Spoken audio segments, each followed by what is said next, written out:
Hey everyone, welcome back to the show. Today, we're doing a deep dive on something that I think affects a lot of people. It's something called lifestyle inflation. Oh, yeah. And we're going to be taking a look at a blog post by Lynette.Windhorst, who is a financial expert. And she really breaks down not just what lifestyle inflation is, but why it happens to us kind of psychologically. Yeah. And then, of course, most importantly, how we can avoid it. So stick around. We've got a lot of great stuff to cover and a challenge for you to think about at the end. It can be so sneaky. You don't even realize it's happening. And it's not about, denying yourself nice things. Right. It's about that pattern Yeah. that can be dangerous for your financial well-being. Exactly. And she really paints a picture of this in her blog post. And she's like, imagine you're working hard, you get that raise, you're like, sweet. A little more breathing room in the budget. Yeah. So I deserve a little upgrade. Let me lease that nicer car that I've had my eye on. And then, bam, you're right back to living paycheck to paycheck. That's it in a nutshell. Right there. That's lifestyle inflation. Yep. So your income increases, but instead of maybe taking that extra money and doing something like saving or investing it, putting it towards your future, Right. your spending just rises right along with it. Yeah. And I think we can all relate to that, right? You get a little more money coming in and you're like, ooh, what can I upgrade? What can I get now? Yeah. Yeah. I know I've definitely fallen into that trap a few times. Absolutely. But yeah, like you were saying, it's not about, never getting yourself anything nice. Right. It's about recognizing that pattern that we're talking about where as your income increases, so too does your spending. Exactly. And the danger is that cycle where your expenses continuously adjust upwards to match whatever your new income is. Right. And that inflated spending becomes your new normal. Right. Even if it's keeping you in a financial rut. Yeah. And Lynette really dives into the psychology behind why we do this. And the first reason she highlights is that reward mentality. Like, I deserve this. Yeah. I've been working hard. I've, hit this goal or whatever. So I deserve this nice thing. It's natural, right? We want to reward ourselves. Yeah. But what's interesting is that our brains, they quickly adjust to that elevated spending level. Yeah. So what was once a treat becomes the expected standard. Totally. So that baseline just shifts upward without us even realizing it. Yeah, that's so true. It's like how that once in a while treat yourself latte suddenly becomes a daily routine. Exactly. You're like, I can't even imagine starting my day without it. Right. So it's amazing how quickly our perception of normal can change when it comes to spending. Absolutely. And of course, we can't forget about the second big factor that Lynette points out, which is social pressure. Well, yeah. We're just surrounded by images of people with, the newest gadgets, the fancy vacations. They seem to have these perfect lives. Right. And it's hard not to compare ourselves and feel that pressure. Oh, yeah. Keeping up with the Joneses. Exactly. Right. That sense of like, Yeah. I got to keep up. I got to have what they have. Yeah, that's right. And here's where things get really interesting. Even those people who appear to have it all, Right. they might secretly be struggling financially. Yeah. High income doesn't always equal wealth. There are a lot of people with large paychecks who are still living paycheck to paycheck because their expenses have inflated along with their earnings. That's such a good point. It's not about how much you make. It's about how you manage it right. Exactly. And I think that really highlights why it's so crucial to understand the hidden costs of lifestyle inflation. Yes. Let's talk about those hidden costs. Yeah. Because there are a lot. Okay, so Lynette, in her blog post, she gives this great example about a car lease. So let's say you get a raise and you've got an extra $300 a month. Yeah. You decide, okay, I can swing that slightly fancier car now. Right. That $300 a month might feel manageable in the moment, But if you zoom out and look at the bigger picture, that $300 a month adds up to $3,600 over a year. wow. And over a typical 5-year lease, that's $18,000. Wow. Yeah, that puts it into perspective. Suddenly, that small monthly expense doesn't seem so small anymore. No, it doesn't. It's crazy how these seemingly small monthly things can just balloon over time, right? And this applies to any expense that creeps up as your income rises. So those extra streaming services, Right. the latest gadgets, frequent dinners out, these seemingly insignificant expenses, they accumulate so fast. Yeah. And before you know it, you're spending a huge chunk of your income on things that don't really add lasting value to your life. Right. And worst case scenario, you might even end up leaning on credit cards or loans right. to fund that lifestyle. Exactly. And then you get stuck in that debt cycle. And that's why it's so important to recognize the signs of lifestyle inflation early on. So how do we know if we're falling into this trap? Well, Lynette outlines 3 key warning signs in her blog post. Okay. The first and probably the most obvious one is living paycheck to paycheck, even with those pay raises. Right. If you constantly find yourself waiting for that next paycheck to arrive, even though you're theoretically making more money, Right.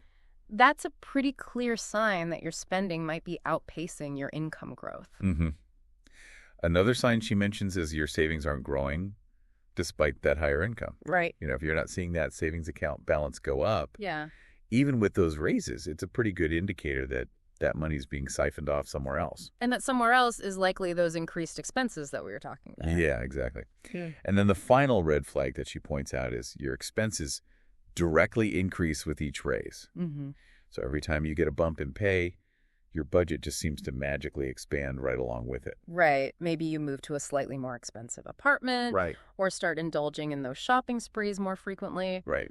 It's important to remember, though, that these signs aren't necessarily definitive proof of lifestyle inflation, Right. but they are definitely red flags that warrant further investigation. The key is to cultivate that financial awareness. Mm-hmm. Pay attention to your spending habits. And honestly ask yourself if your expenses are truly aligned with your values and your long-term goals. And I think that's where the concept of mindful spending comes in, right? Okay. It's not about depriving yourself, Yes. but it's about making intentional choices about where your money goes. Exactly. And that brings us to the strategies for actually avoiding this trap. Yeah. Because knowledge is only helpful if we put it into action, right? So what can we actually do about all of this? Well, Lynette outlines some really practical and impactful steps in her blog post that can make a huge difference. I know our listeners are eager to hear this stuff. Let's dive into that. Absolutely. The first strategy she emphasizes is setting clear financial goals. Okay. And we talk about this a lot on the show, and for good reason. Yes. Why are goals so important when it comes to this stuff? Well, they provide a sense of purpose and motivation. When you have a specific financial goal in mind, whether it's building an emergency fund, saving for a down payment on a house, planning for that dream trip, whatever it might be, Right. it becomes much easier to resist those impulse purchases. Right. And keep your spending aligned with what truly matters to you. Yeah, it's like having that why. Exactly. Right. Yes. Behind all your decisions. Yes. If you're tempted to splurge on something, you're like, well, wait a minute, I'm saving up for this thing. That's right. This is more important to me. Exactly. The next strategy Lynette recommends is one of my personal favorites. Okay. Automate your savings. Automation. Making your money work for you even when you're not actively thinking about it. Right. The beauty of automation is that it takes the effort and willpower out of saving. Yeah. You can set up automatic transfers from your checking account to your savings account or your investment accounts. Yeah. So a portion of your income is consistently being set aside before you even have a chance to spend it. Out of sight, out of mind. Exactly. Right. If you don't see it, Yeah. you're less likely to spend it. That's right. And speaking of managing your money proactively, Okay. the next strategy on Lynette's list is one that often gets a bad rap. Okay. Budgeting? Yeah. Budgeting, I think for a lot of people, that word just sounds like restriction and, just deprivation. I know. But that's not what it's about, is it? Not at all. A budget is simply a tool to help you understand where your money is going and ensure that your spending aligns with your values and goals. Right. It's about being intentional. Exactly. Right. Yeah. With your finances. Yeah. It's not about, you can never spend money on anything fun. Right. It's about saying, okay, this is what's important to me. Yeah. This is where I want to allocate my money. It's about taking control of your money rather than letting your money control you. Exactly. So we've talked about setting those clear goals. We've talked about automating your savings, Right. and then the dreaded B word, budgeting. Right. What else does Lynette suggest? The next one is a classic piece of financial advice, but it's a classic for a reason. Okay. Live below your means. Yeah. Easier said than done sometimes, I think. I know, it's true. But it really is the foundation of building wealth. It is. Living below your means simply means spending less than you earn. Right. It's about making conscious choices to prioritize saving and investing over unnecessary spending. Right. And while it might require some sacrifices in the short term, Yeah. the long-term benefits are significant. Absolutely. It's about delaying gratification today to invest in your future self. Yeah, that sense of security, knowing I'm good. That's right. Yeah. It's about those long-term gains like freedom options, peace of mind Right. that come from having your finances in order. Exactly. And those benefits Yeah. are well worth the trade-off. And I think that's a great transition to the next section of her blog post where she's like, look, I don't want you to think that avoiding lifestyle inflation means becoming a hermit Yes, and never having any fun. No. that's right. It's just about finding that balance. So she gives some really good tips for enjoying your income Mm-hmm. without falling into that trap. So Yeah. what does she suggest? Well, the first tip she highlights is to prioritize experiences over material possessions. Ah, I love this one. Me too. Yeah. Experiences create memories that last a lifetime, Yeah. and they add value to our lives in a way that material possessions just can't. Yeah. And they don't have to be expensive either. That's right. I remember one time I went backpacking through Southeast Asia, Oh, wow. and it was such an adventure. It was like life-changing, Yeah. and it didn't cost a fortune, That's great. and it's something I still think about all the time. Exactly. And they don't clutter up your house. They don't, yeah, which is always a bonus. Which is always a bonus. Yes. The next one is to create what she calls a fun fund. Oh, I like that. So that's like a budget category. It is, but it's a fun one. Yeah? The idea is to dedicate a specific amount of money each month Okay. to fun and leisure activities. Right. So this could be anything that brings you joy. Right. Going out to dinner, seeing a movie, trying a new hobby, taking a weekend getaway, whatever it might be. You're giving yourself permission to have fun. Exactly. Right. Yeah. And you're planning for it. That's right. So you can actually enjoy it. Exactly. Because you've planned for it in your budget. Right. You can enjoy those experiences guilt-free. Yeah. It's all about balance, isn't it? Absolutely. And the final tip that Lynette shares is to set milestones and reward yourself when you reach them. Ooh. I like that. It's about making your financial journey fun Yeah. and engaging. Right. Like you're gamifying it. Exactly. It's about setting smaller, achievable goals along the way and celebrating your progress. Yeah. For example, if your goal is to save $10,000 for a down payment on a house, Okay. you might reward yourself with a small treat or experience every time you hit a $1,000 milestone. Yeah. I love that. That's such a good idea. Keeps you motivated. Exactly. It's about making the journey enjoyable and rewarding rather than feeling like it's a constant slog. It's like you're breaking it down into bite-sized pieces. That's right. Right. Oof. I'm already feeling inspired to take a closer look at my own habits and see where I can adjust. That's fantastic. Oh, awareness is the first step towards making those positive changes. Yeah, absolutely. So we've covered a lot of ground so far, but before we wrap up this part, I just want to do a quick recap. So first and foremost, we've got to understand the sneaky nature of lifestyle inflation. Right. It can creep up on us. So You gradually... wouldn't even realize it's happening. Exactly. And it's not about never, upgrading your lifestyle or treating yourself. It's about being mindful about those increases and making sure that they align with your values That's right. and your long-term goals. Exactly. And the good news is we've got some practical strategies that we can actually use. Setting those financial goals, automating our savings, creating a budget, Right. and then, enjoying life responsibly. Yes. Focusing on those experiences, Yes. setting up a fun fund, I was all gonna- that good stuff. Yes. So much good advice. So much good advice to take action on. Stay tuned for part 2, where we're going to continue this exploration of lifestyle inflation. We will. Welcome back. As we get deeper into this whole lifestyle inflation thing, I keep thinking about something Lynette said in her blog Yeah. about finding contentment. Yes. Like, it really resonated with me. It's such a powerful point. It's so easy to get caught up in that comparison game Oh, yeah. and constantly feel like we need more to be happy. Right. But true contentment, it comes from within, Yeah. not from external possessions. It's like we're chasing this moving target, Right. Yeah. of happiness. We think if we just had that bigger house or that fancier car or that exotic vacation, then we'd be happy. We'd all be happy. But it's fleeting, right? You're absolutely right. Yeah. And it goes back to that social pressure we were talking about earlier. We're just constantly bombarded with these images of people living these seemingly perfect, luxurious lives. Right. And it's easy to fall into that trap of comparing ourselves and feeling like we're not enough. And then you're just constantly dissatisfied. Exactly. Right. Yeah, and that's why I love Lynette's emphasis on finding joy in those experiences rather than things. Yeah. Experiences create memories that last a lifetime, Right. and they often involve connecting with people and sharing moments, which can be so fulfilling. And she also talks about celebrating those financial wins with loved ones. Yes.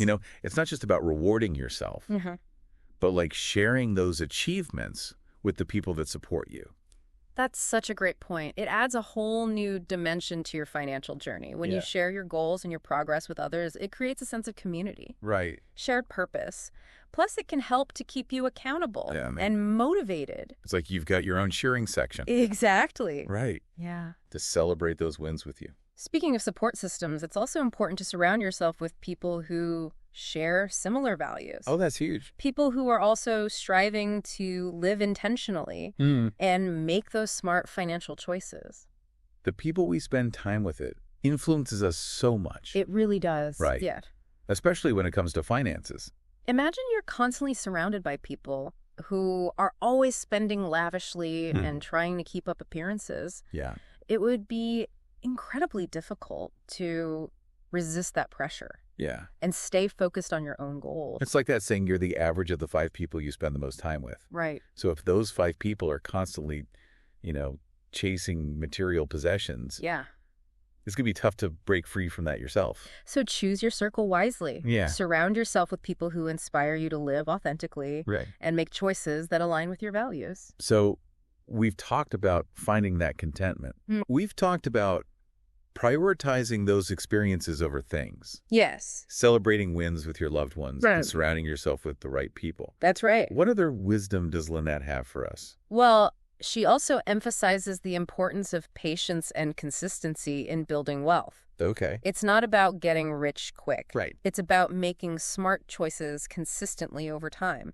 It's a marathon, not a sprint. Exactly. And that's where those foundational strategies we talked about earlier, Right. setting clear goals, automating savings, budgeting, and living below your means, those are the habits that create that solid foundation for long-term financial success. It's like building a house. Yes. You need that foundation That's right. to support everything else. You got it. Takes time and effort. But it's essential for long-term stability. It's a great analogy. And just like building a house, building wealth requires patience. Yeah. Don't get discouraged if you don't see results immediately. Right. Just keep making those smart choices consistently, day after day, month after month, year after year. Right. You'll eventually reach your destination. It's a journey. It is. And it's about enjoying the process along the way. Absolutely. Now, as we're wrapping up this part, I want to leave our listeners with something to think about. Ooh. I love a good thought-provoking question. What one area of your spending could you examine for potential inflation creep? Ooh. That subtle increase in spending that happens without you noticing. It could be anything from those daily lattes to those subscription services that you're not really using. Right. To that ever-expanding wardrobe. Yeah. Just take a moment to reflect on your spending habits and see if there are any areas where you could potentially make some adjustments. Yeah, and even those small adjustments can add up to big savings. Oh, it really can. Over time. Absolutely. Now, get ready, because in part 3, we're going to explore how this whole idea of lifestyle inflation extends beyond our personal finances and impacts our culture as a whole. Okay. I'm intrigued. Stay tuned. All right, so welcome back to the show. As we're wrapping up our deep dive into lifestyle inflation, I'm struck by something we haven't really talked about yet. This idea that we always need more. Oh, yeah. It's not just like a personal spending thing, is it? It's so true. It's woven into our culture, isn't it? This idea that as our means increase, so do our desires. Right. And you see it everywhere in so many aspects of society. Yeah, it's like we're constantly told we need the newest gadgets, the bigger house, the fanciest vacation. Gotta have the latest everything. Yeah, it's this never-ending cycle of wanting more and more and more. That's exhausting. It is. And it can be really damaging too, right? Yeah. Not just for our wallets, but like for our well-being. Absolutely. It fuels those feelings of inadequacy. Yeah. Stress, anxiety. We end up on this treadmill, constantly striving for something that's always just out of reach. Yeah. So, like, what's the antidote to this? Well, I think it starts with a shift in perspective. It's about recognizing that true wealth and happiness, they aren't measured by our bank accounts or the things we own. Those things are fleeting. True fulfillment comes from something deeper. So it's about being content with what we already have. Exactly. It's about gratitude. It's about prioritizing those things that truly matter. Our relationships, our health, our passions, the impact we have on the world around us. Those are the things that bring lasting joy and fulfillment. Right. So we're talking about kind of like a values realignment, right? Moving away from valuing material possessions and status Yeah. towards something more meaningful. And when we shift our focus to those intrinsic values, Yeah. the grip of all that external stuff, Yeah. it starts to loosen. We realize that we don't need all that more to be happy. Yeah, and it's almost like a sense of liberation, It is. right? Like you're free from that constant striving. Absolutely. Yeah. It frees us up to focus on those things Yeah. that truly bring us joy and meaning. Yeah. So as we're concluding this deep dive into lifestyle inflation, I want to leave everyone with a challenge. Not a financial one, Yeah. but like a challenge of perspective. I love that. For the next week, I want you to practice gratitude Oh, I love that. every day. Just take a few moments to reflect on the things you're grateful for. It could be anything big or small. Yeah. Your health, your loved ones, a beautiful sunset, a delicious meal. Yeah. Just notice how it makes you feel. Those little moments of appreciation, they can really make a big difference. They can. And I think you'll start to notice how it loosens the grip of that more is better mentality. I think so too. When we focus on what we have rather than what we lack, we open ourselves up to a whole new level of abundance and joy. Couldn't have said it better myself. Well, huge thanks to Lynette.Windhorst for sharing her expertise and advice on how to avoid this trap. Yes, thank you, Lynette. And of course, thank you for listening. And for joining us on this deep dive. That's right. We'll be back soon with another deep dive into a topic that will hopefully spark your curiosity and help you level up your life. Until then, keep learning, keep growing, and keep diving deep.